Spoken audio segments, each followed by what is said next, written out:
Hey everyone, देखो chemical kinetics chapter में अभी तक पार्ट 2 कराया। पार्ट 2 में मैंने जीरो ऑर्डर रिएक्शन और फर्स्ट ऑर्डर रिएक्शन इंट्रोड्यूस करी थी। आज वाले में पढ़ना है फर्स्ट ऑर्डर रिएक्शन कंप्लीट कर लेंगे और ग्राफिकल रिप्रेजेंटेशन ही बताऊंगी ग्राफ कैसे कैसे आता है पेपर में। तो दोनों चीज़ देखते हैं, उसके बाद अगर टाइम रहेगा तो न्यूमेरिकल्स भी सॉल्व करा दूंगी, अदरवाइज न्यूमेरिकल्स कल वाले सेक्शन में कराऊंगी। तो स्टार्ट करते हैं फर्स्ट ऑर्डर रिएक्शन। अब देखो फर्स्ट ऑर्डर हमारी रिएक्शन है, ये बहुत ही नोन रिएक्शन है। फर्स्ट ऑर्डर की बहुत सारी कैरेक्टरिस्टिक्स हैं, वो भी बताऊंगी। देखो फर्स्ट ऑर्डर पिछले वाले में मैंने इंट्रोड्यूस कराया था, बताया था क्या होती है। जैसे हमने रिएक्शन ले ली, ए गिव्स क्या प्रोडक्ट देता है, कोई भी हमारी रिएक्शन है हमारी क्या प्रोडक्ट दे रहा है, ठीक है। अब इसके लिए अगर हमें रिएक्शन लिखनी है, या देखो स्टार्टिंग से देखो कि रेट जो होता है जीरो ऑर्डर के लिए, जैसे हमने लिखा था K इज इक्वल्स टू ए, यहाँ पे क्या था जीरो था, ए नॉट कॉन्सेंट्रेशन थी हमारी इनिशियल, उस पर हमने क्या पावर जीरो लगा दी थी ताकि कॉन्सेंट्रेशन हमारा क्या हो जाए, हट जाएगा यहाँ से, तो कोई भी पावर नहीं रहेगी, मतलब रेट हमारा क्या इंडिपेंडेंट होता है इनिशियल कॉन्सेंट्रेशन के।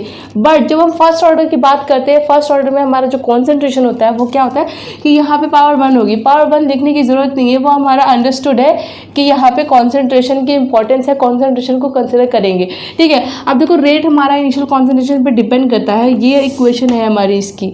अगर इसे हम किस फॉर्म में लिखते हैं, अगर हम इसको इस फॉर्म में लिखते हैं कि K is equals to 1/T ln A minus का x। ये वाला मैंने फॉर्म कब कराया था, जब हमारी इनिशियल कॉन्सेंट्रेशन हम यहाँ पे क्या लेते हैं, A लेते हैं, और कब को टाइम जीरो पे, क्या टाइम जीरो पे कोई भी रिएक्शन नहीं हो रही हमारी यहाँ पे, अगर टाइम t पे हमारी रिएक्शन होती है तो हमारा क्या एक्स प्रोडक्ट बनता है। तो ये हमारी तब की, ये वाली रिएक्शन हमें तब लिखनी है जब हमारी टाइम t पे कुछ रिएक्शन हो रही हो, first order reaction time t पे। जब क्वेश्चन अगर आएगा, क्वेश्चन में दे रखा होगा कि हमारा कुछ टाइम दे रखा है, इनिशियल कॉन्सेंट्रेशन दे रखी है, उसे क्या हम माइनस कर लेंगे, जो हमारी रिएक्टेंट हमारा जितना कंज्यूम हुआ उसके बाद हम क्या निकालेंगे, रेट निकाल लेंगे, ठीक है। इससे तो हमने ये निकाल लिया। अब देखो फर्स्ट ऑर्डर रिएक्शन का एक और इंटीग्रेटेड फॉर्म जो हमें यूज करता रहता है वो क्या है, देखो अगर हम इंटीग्रेटेड फॉर्म लेते हैं, इंटीग्रेटेड फॉर्म देखो जिसे मैंने जीरो ऑर्डर के लिए इंटीग्रेटेड फॉर्म क्या कराया था, आपको प्रूव कराया था, डिराइव कराया था, वैसे हम फर्स्ट ऑर्डर के लिए भी प्रूव कर सकते हैं, लेकिन उतना लंबा जाने की जरूरत नहीं है। सेम वही मेथड है, वही रेट लिखेंगे, रेट के बाद क्या करेंगे, दोनों तरफ इंटीग्रेशन का साइन लगाएंगे और इंटीग्रेट कर देंगे ए नॉट से ए कॉन्सेंट्रेशन तक के लिए और जीरो से टी टाइम तक के लिए। तो सिमिलरली जीरो ऑर्डर रिएक्शन भी आ जाएगा। तो हम सीधे रिएक्शन को देखते हैं, क्योंकि हमें रिएक्शन से मतलब है, इतना लंबा डिराइव करने की हमें जरूरत ही नहीं है। जनरल ऑर्डर जब मैं कराऊंगी, जनरल ऑर्डर क्या होता है, सारी रिएक्शंस के लिए वैलिड होता है, सिर्फ फर्स्ट ऑर्डर के लिए वैलिड नहीं होता। इसीलिए इंटीग्रेटेड को मैं अलग से लिखा दे रही हूँ, क्योंकि इंटीग्रेटेड का जब मैं जनरल फॉर्म कराऊंगी तो जनरल में फर्स्ट ऑर्डर नहीं निकाल सकते आप, ठीक है। अब इसे देखो, ये हमारा निकल के आता है A is equals to A naught E की पावर KT। ये हमारा क्या होता है, इंटीग्रेटेड इक्वेशन होती है, इसको हमें यूज़ करना रहता है। अब देखो फर्स्ट ऑर्डर रिएक्शन की बहुत सारी कैरेक्टरिस्टिक होती है, उसमें एक बहुत ही इंपॉर्टेंट कैरेक्टरिस्टिक क्या होती है, रेडियो एक्टिव डिसइंटीग्रेशन जो होती है वो हमारी फर्स्ट ऑर्डर रिएक्शन को क्या करती है, फॉलो करती है। अब देखो ये एक स्पेशल केस भी अभी फर्स्ट ऑर्डर का कराना है, पहले स्पेशल केस देख लो, बहुत ही इंपॉर्टेंट है वो, special case of first order reaction.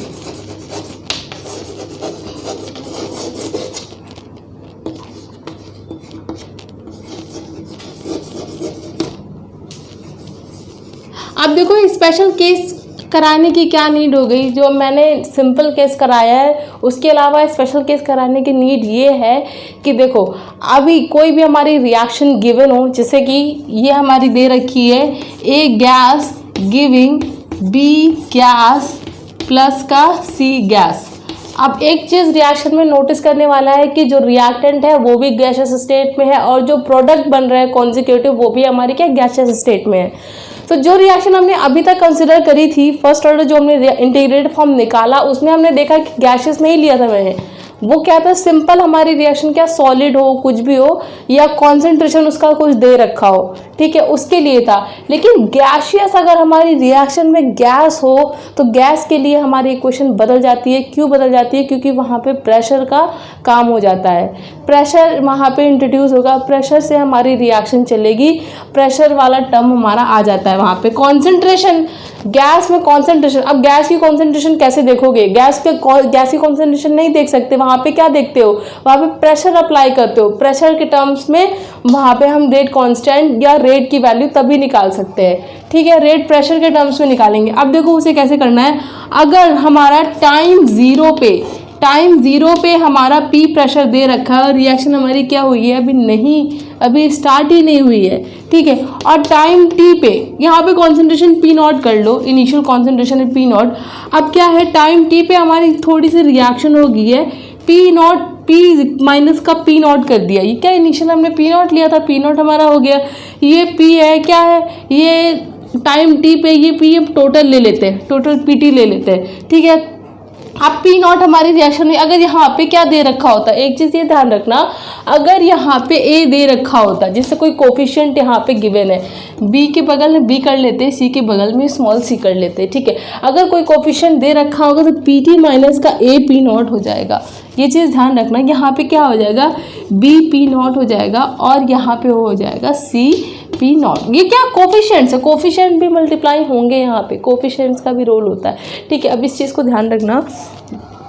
तो हमारे क्या बी पी नॉट बना, सी पी नॉट बना। अब हम क्या करेंगे, टोटल प्रेशर यहाँ पे ले लेंगे। टोटल प्रेशर, अगर हम टोटल प्रेशर कैलकुलेट करते हैं इसके लिए, तो टोटल प्रेशर हमारा टोटल पी हमने पी मान लिया, हम क्या करते हैं पी टी माइनस का ए पी नॉट प्लस का बी पी नॉट प्लस का सी पी नॉट। यहाँ पे क्या टोटल प्रेशर ये निकल आया।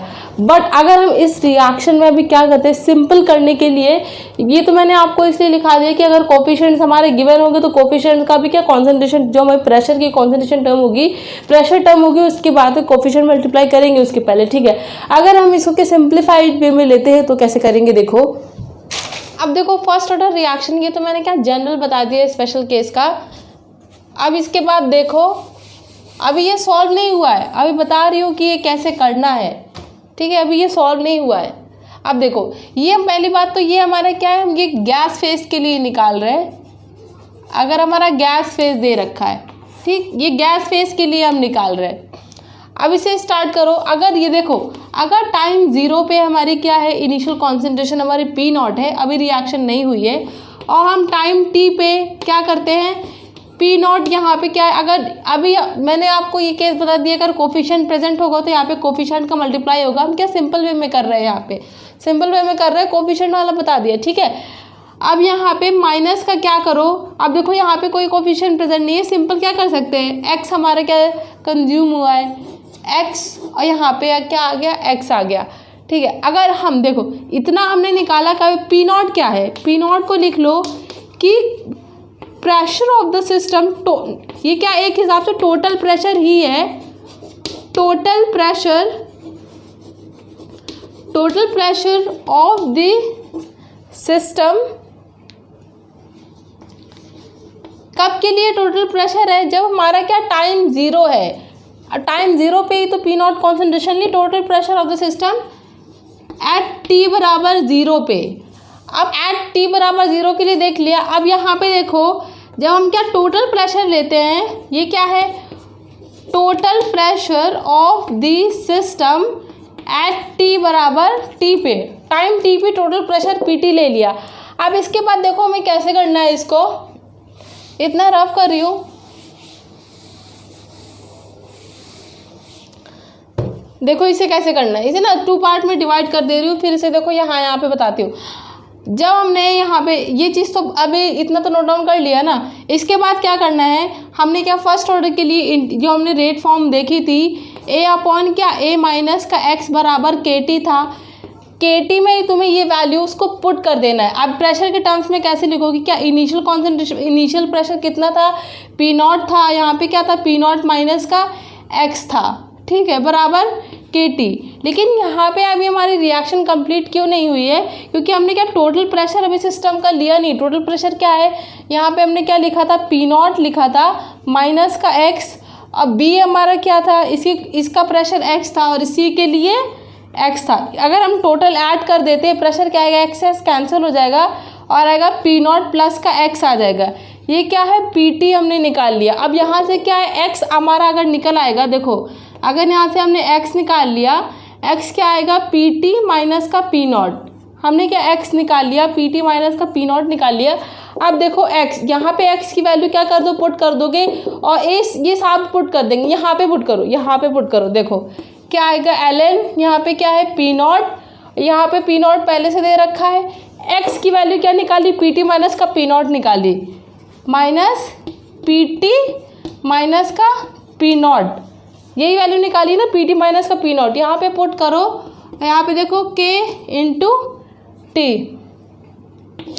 अब इसे सॉल्व करो, क्या आएगा, ये माइनस का PT आएगा और यहाँ पे ये भी आप प्लस का PT हो, माइनस का साइन अंदर जाएगा, यहाँ पे प्लस का आ जाएगा, तो क्या आएगा, P0 अपॉन 2P0 माइनस का PT। ये हमारी क्या फाइनल इक्वेशन है जब गैस फेज में हमारी रिएक्शन दे रखी होगी। ये फाइनल एक्सप्रेशन को यूज़ करना है। देखो अगर पेपर में क्वेश्चन आता है प्रेशर से रिलेटेड, केमिकल काइनेटिक्स का कोई भी क्वेश्चन आता है उसमें प्रेशर, अगर जो मेरे रिएक्टेंट्स क्या है गैसेस फॉर्म में दे रखे हैं, तो हमें ये प्रेशर वाला यूज़ करना है और उसका फॉर्मूला ये है। लेकिन हमें क्या स्टार्टिंग से स्टार्ट करके चलना, जैसे मैंने ये सब कराया है ना, ये सब करना पड़ेगा, वरना क्या इक्वेशन का कोफिशिएंट निकालने के लिए हेल्प हो जाती है। कि कभी कभी पूछता है कि रिएक्टेंट्स के कोफिशिएंट क्या है, प्रोडक्ट के कोफिशिएंट क्या है, वो निकालने की हेल्प हो जाएगी इस रिएक्शन से। बट क्वेश्चन में आपको स्टार्टिंग से ही करना रहेगा। क्या करते हो बच्चे लोग, आप क्वेश्चन क्या करते हैं, यहीं से स्टार्ट कर देते हैं कि हमें इक्वेशन पता है, फर्स्ट ऑर्डर सेकेंड ऑर्डर सबके लिए इंटीग्रेटेड इक्वेशन लग जाएगी जब क्वेश्चन आएगा। लेकिन जब हमारे क्वेश्चन में दे रखा होगा कि रिएक्टेंट्स हमारे गैसेस फेज में है, तो हमें स्टार्टिंग से करना पड़ेगा। ये चीज़ ध्यान रखना, क्वेश्चन तब गलत नहीं होगा, अदरवाइज गलत होने के चांसेस ज़्यादा रहेंगे अगर इसी क्वेश्चन को यूज़ कर दोगे तो। क्योंकि इसी क्वेश्चन में तो हमने क्या माना, यहाँ पे रिएक्टेंट्स नहीं, कोफिशिएंट नहीं है, तब हमने इसको माना है। क्या पता कोफिशिएंट दे रखे हो आपके कुछ, ठीक है, तो इक्वेशन चेंज हो जाएगी। वैसे ये स्पेशल केस करा दिया। इसके बाद देखो ग्राफिकल फॉर्म्स देखते हैं।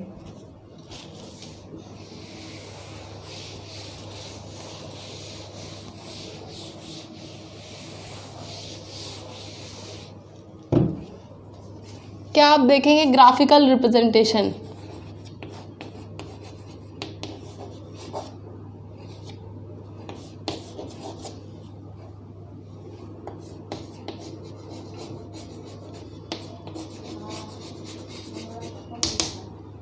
ग्राफिकल रिप्रेजेंटेशन से पहले फर्स्ट ऑर्डर रिएक्शन का एक इम्पॉर्टेंट एप्लीकेशन होता है, वो क्या होता है, रेडियो एक्टिव डिसइंटीग्रेशन वाला से, ठीक है। उसकी इक्वेशन बताती हूँ क्या होती है, n is equals to n not e की पावर लैम्डा टी। जैसे हम क्या करते हैं, हम क्या वो ऐसे लिखते हैं ना, a is equals to a not e की पावर के टी। यहाँ पे क्या होता है, रेट कांस्टेंट होता है और यहाँ पे क्या lambda, radio active disintegration constant होता है लैम्डा, ठीक है। यहाँ पे ए क्या होता है, कॉन्सेंट्रेशन होती है, क्योंकि जो केमिकल काइनेटिक्स में हम डील करते हैं, किसकी डील करते हैं कि हमारा जो रिएक्टेंट क्या बल्क में दिया गया है उसकी कॉन्सेंट्रेशन की बात करते हैं। लेकिन यहाँ पे जो एन होते हैं, जो रेडियो एक्टिव वाला भी कराऊंगी बाद में, तो रेडियो एक्टिव में जो एन वाली टर्म्स होती है वो पार्टिकल्स की बात होती है वहाँ पे, तो ये पार्टिकल्स के लिए एन यूज़ करे गए, ठीक है। फिलहाल इसका कोई मतलब नहीं, ये एप्लीकेशन पार्ट है। अभी आपको बताती हूँ ग्राफिकल रिप्रेजेंटेशन स्टार्ट करते हैं फर्स्ट, ठीक।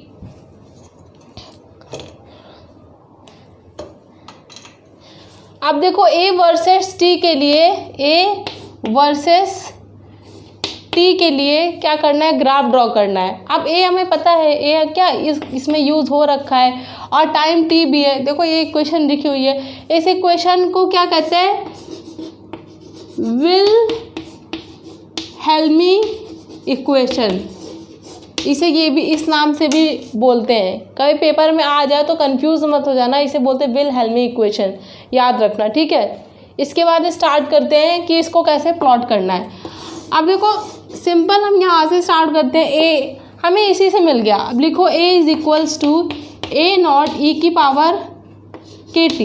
अब वो ग्राफ जब पेपर में दिया होता है ना, ग्राफ कई सारे ड्रॉ होंगे। दो तरीके के क्वेश्चन आते हैं, या तो क्या बोलता है कि ऐसे पूछेगा A वर्सेस T के बीच में ग्राफ बनाओ, ऐसे पूछेगा और ऑप्शंस दे रखेगा, या तो आपसे पूछेगा कि मतलब ग्राफ ड्रॉ होगा और ऑप्शंस में पूछ लेगा कि ये किसके किसके वर्सेस क्या, ये कैसे बना रखा है, ठीक है, वैसे पूछेगा, ठीक है। अब इसमें तुम्हें क्या करना है, ये A वर्सेस T के बीच पूछा है ना, तो ग्राफ के क्वेश्चन जो क्या मेन इक्वेशन से ही लिंक होते हैं, इक्वेशन से बीच से कोई स्टेप ले लिया होगा या तो मेन इक्वेशन से स्टेप ले लिया होगा, ठीक है। तो हमेशा ये ध्यान रखना कि आप इक्वेशंस को मत भूलना, इक्वेशन से स्टार्ट करना, इक्वेशन से ही रिलेटेड होगा आपका ग्राफ, कंफ्यूज मत होना इस चीज़ में, ठीक है। A is equal to A naught की पावर KT यहाँ पे ले लिया, A और T के बीच में ग्राफ बनाना है। अब देखो यहाँ पे क्या, ये तो एक्सपोनेंशियल फॉर्म में दे रखा है, ग्राफ तो मिल गया, A और T मेंशन है दोनों, लेकिन क्या एक्सपोनेंशियल फॉर्म में जीरो ऑर्डर रिएक्शन में एक्सपोनेंशियल फॉर्म ड्रॉ कराया था, याद है ना। ये क्या अब तो पॉजिटिव है नेगेटिव भी नहीं है, तो क्या हमारा ग्राफ सीधे जैसे ड्रॉ हो जाएगा। A नॉट भी हमारा दे ही रखा है, ठीक है। तो यहाँ से एक्सपोनेंशियल फॉर्म ऐसे ऐसे बनेगा, समझ आ रहा है। एक्सपोनेंशियल फॉर्म का ग्राफ कैसे ऐसे बनता है। अब दूसरा ग्राफ देखते हैं ln A वर्सेस T के बीच में।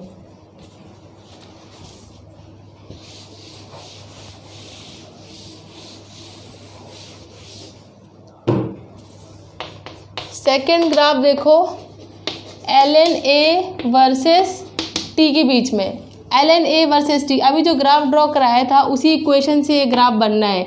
A is equals to A naught E की पावर KT, ठीक है। अब ln यहाँ पे क्या, इस इक्वेशन में ln ले लेना है, ln यहाँ पे क्या होगा, ln A नॉट, दोनों क्या प्रोडक्ट में है, ln लोगे तो क्या यहाँ पे प्लस में आ जाएगा, E और ln क्या हो जाते हैं, कैंसिल हो जाते हैं, और यहाँ पे आएगा KT, ठीक। अब इसे y is equals to mx plus c के फॉर्म में लिख दो। तो यहाँ पे t तुम्हारा क्या है, ये x हो गया, मतलब m की वैल्यू क्या है तुम्हारी, ये c तुम्हारा ये आ गया। सिंपल ग्राफ ड्रॉ करो, ग्राफ क्या आएगा, ये क्या है, यहाँ पे क्या ln A आ जाएगा, समझ में आ रहा होगा, है ना। बताने वाली कोई बात नहीं। जीरो ऑर्डर रिएक्शन अगर ध्यान से देखा है, क्वेश्चन सॉल्व करें, उसके ऊपर ग्राफ, तुमने ग्राफ ही देख लिए ना, जितने मैंने कराए थे 5-6 ग्राफ कराए थे उतने देख लिए, उससे ही आगे किसी ग्राफ में दिक्कत नहीं होगी। कि कर्व तो वही बनने, एक्सपोनेंशियल के लिए कर्व वही बनेंगे, बस तुम्हें पहचानना है कि किस इक्वेशन से ग्राफ आना है और डाउन जाना है या ऊपर जाना है, ये ध्यान रखना है। एक्स में तुम्हारा T है, यहाँ पे क्या आपका इंटरसेप्ट दे रखा है ln A नॉट, इंटरसेप्ट क्या दे रखा है, यहाँ पे ln A यहाँ पे लिख लो, यहाँ पे ln A नॉट इंटरसेप्ट आया है।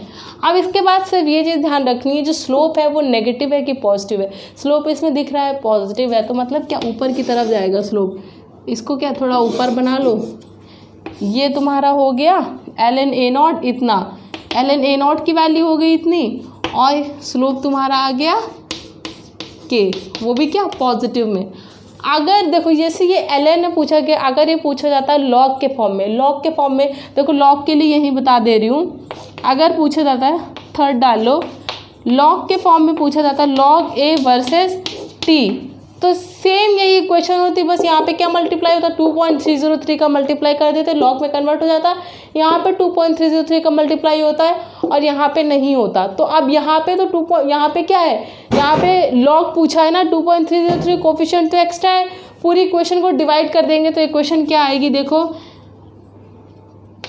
डायरेक्ट इक्वेशन लिख दे रही हूँ, log A is equals to log A naught plus K upon 2.303 into T आ गया। अब देखो इसमें अमेंड कर दे रही हूँ, क्या आ जाएगा, देखो यहाँ पे क्या हो जाएगा, log के टर्म्स में ड्रॉ करते हैं, यहाँ पे क्या आ जाएगा log A, ठीक है। इंटरसेप्ट log A नॉट आएगा, अब इंटरसेप्ट log A नॉट हो जाएगा और स्लोप की वैल्यू K अपॉन स्लोप में चेंज हो जाएगा 2.303 से मल्टीप्लाई हो जाएगा, ठीक है। समझ में आ गया ना इतना।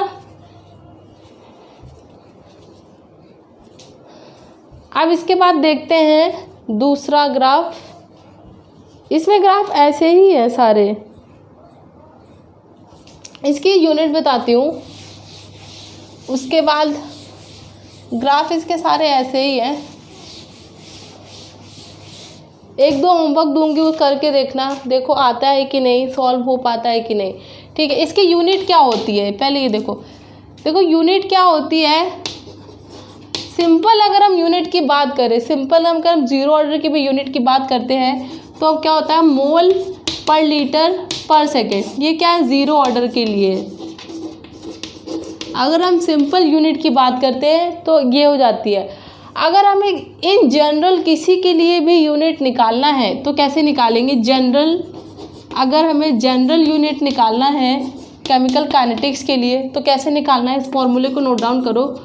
कॉन्सेंट्रेशन और यहाँ पे पर सेकेंड। अब कॉन्सेंट्रेशन की पावर क्या होगी, 1 माइनस का n। ये ध्यान रखोगे, आपका कोई किसी भी केमिकल काइनेटिक्स से किसी भी ऑर्डर के लिए यूनिट निकाल सकते हो। अब देखो फर्स्ट ऑर्डर के लिए इसी से निकालते हैं, देखो फर्स्ट ऑर्डर के लिए इसी से निकालते हैं, इसी को फॉलो करते हैं। क्या करते हैं, कॉन्सेंट्रेशन 1 माइनस n। n क्या है, ऑर्डर को रिप्रेजेंट करता है, n क्या है, ऑर्डर है। फर्स्ट ऑर्डर के लिए निकालना है मतलब n 1 हो जाएगा हमारा, और यहाँ पे पर सेकेंड 1 1 क्या हो गया, यहाँ पे 0 आ गया। ठीक, कॉन्सेंट्रेशन की यूनिट क्या होती है, मोल पर लीटर, मोल पर लीटर पर सेकेंड। यहाँ पे 0 है, यहाँ पे क्या है, पावर 0 है तो मोल की पावर 0 नहीं होगा। लीटर में भी क्या हो गया, पूरा टर्म हमारा 0 हो गया तो ये तो एग्जिस्ट करेगा ही नहीं। ठीक, पूरा 0 ही हो गया। यहाँ पे क्या आ गई, यूनिट पर सेकेंड आ गई, यहीं से सॉल्व हो गया। अब सेकेंड ऑर्डर के लिए निकाल लेना, फर्स्ट के लिए बता दिया, फर्स्ट के लिए प्रूव कराती हूँ। यहाँ पे देखो फर्स्ट के लिए कैसे निकालोगे, अगर फर्स्ट के लिए निकालना होगा, कॉन्सेंट्रेशन 1 माइनस का, फर्स्ट के लिए तो निकाल लिया, ज़ीरो ऑर्डर के लिए 1 माइनस का 0 और यहाँ पे पर सेकेंड 1 माइनस का 0। ठीक, 1 माइनस का 0 मतलब कुछ भी नहीं, कुछ माइनस ही नहीं किया तो कॉन्सेंट्रेशन की पावर 1 आ गई। कॉन्सेंट्रेशन क्या होता है, मोल पर लीटर। देखो यहाँ पे वेरीफाई हो गया ना, मोल पर लीटर पर सेकेंड हो गया वेरीफाई। अब इसके बाद देखो एक दो होमवर्क देती हूँ ग्राफिकल रिप्रेजेंटेशन के, वो करके देखना, नहीं होगा तो नेक्स्ट में सॉल्व कराऊंगी। Log a by A not versus t, ये क्वेश्चन भी कराइए, हिंट दे रही हूँ इसके लिए। Log a by A not versus t और इसी को ln a by A not versus t में निकाल लेना। ठीक है, इसके लिए हिंट है, 2 क्वेश्चन दे रही हूँ, इसके लिए हिंट है। देखो वो वाली हमने एक क्वेश्चन यूज़ करी थी, देखो ln a by A naught is equals to K T, same है ना, ln a by A naught is equals to K T, निकल आएगा ग्राफ, हिंट भी दे दिया है, करके देखना, अदरवाइज नेक्स्ट में तो कराऊंगी।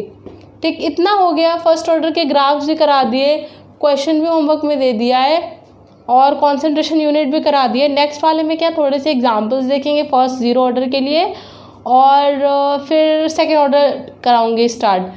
ठीक है, थैंक्स फॉर वॉचिंग। देखो अगर कोई नया है इस चैनल पे तो उसे लाइक करो, शेयर करो और सब्सक्राइब करो, बट एक चीज़ ध्यान रखना कि बेल आइकन ज़रूर दबा देना, ताकि जो नई वीडियोस अपलोड करती रहूँगी तो आप क्या हो, आप सबसे पहले आपके पास नोटिफिकेशन चला जाएगा, तो वीडियोस देखते रहो, छूटे नहीं। अगर चैप्टर स्टार्ट किया तो कंप्लीट कर लो, पेपर के इतने दिन नहीं बचे हैं रेस्ट करने के, तो वीडियोस देखो। और किसी का भी लेक्चर फॉलो करते हो तो उसी का लेक्चर फॉलो करो, 10 जगह से मत पढ़ो, किसी 1-2 जगह से पढ़ो, ताकि सिलेबस भी कवर हो जाए और रिवीजन का टाइम भी अच्छे से मिल जाए। ये नहीं कि बस नोट्स बनाते रहो, लेकिन अगर कोई वीडियो को फॉलो कर रहे हो तो नोट्स ज़रूर एक बार नोट्स इकट्ठे कर लोगे, नोट्स से, क्योंकि नोट्स ही काम आते हैं, तो एक बार नोट्स ज़रूर बना लो। प्रॉपर नोट्स प्रिपेयर करना बहुत ही ज़रूरी है, क्वेश्चन लगाने से भी ज़्यादा ज़रूरी है प्रॉपर नोट्स होना। अगर नोट्स को भी अगर तुमने अच्छे से गोट के पे लिया, ज़रूर अच्छी रैंक आ जाएगी। तो thanks for watching, thank you so much.